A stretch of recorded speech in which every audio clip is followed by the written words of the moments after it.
Long ago, Spanish sailors were revered for their bold journeys to distant lands. Now, a modern-day adventurer is setting out to outdo those brave explorers by setting sail on a small ship made entirely of reeds. From Barcelona, Spain, to Africa and across the Atlantic Ocean to Colombia. It may seem inconceivable, but people from the Americas, Asia, and Polynesia may have crossed the oceans in such boats long before Christopher Columbus did in the 15th century. I have been leading these expeditions for 20 years, and this has become a way of life. His 20-meter boat is based on ones that were used in pre-European South America.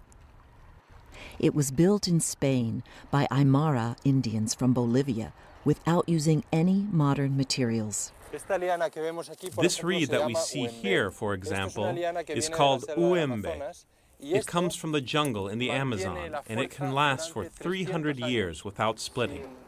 It is very impressive.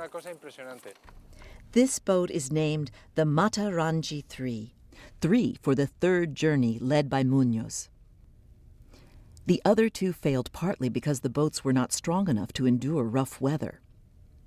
But Muñoz stubbornly refuses to give up. His trip has already taken his crew from Barcelona to Morocco. It will continue along the coast of Africa to Cape Verde and then across the ocean to Cartagena, Colombia. And so, on a beautiful day off the North African coast, the crew heads for the open sea. But it is not long before the peace is disrupted by heavy winds and rough waves. I asked Benjamin, is the boat going to tip over? Because the ship was sinking and turning. Then the masts started to bend. It was a very tense and scary moment, and part of what made it scary was the noise.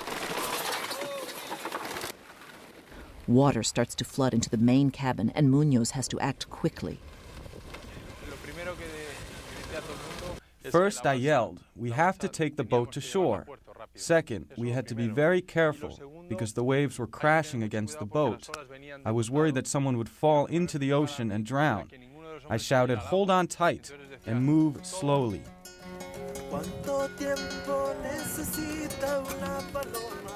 Luckily, the clouds scatter and the boat makes it out of the rough seas intact.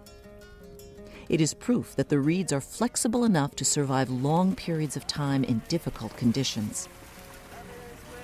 They've learned other lessons as well.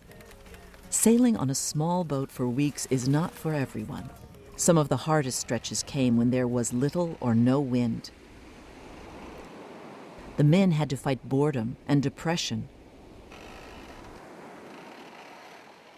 After more than a month at sea, Cape Verde comes into view. They get back onto the mainland, and the celebration begins.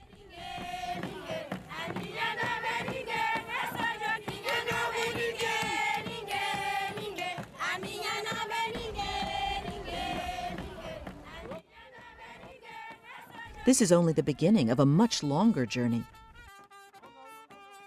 They still have to conquer the Atlantic Ocean.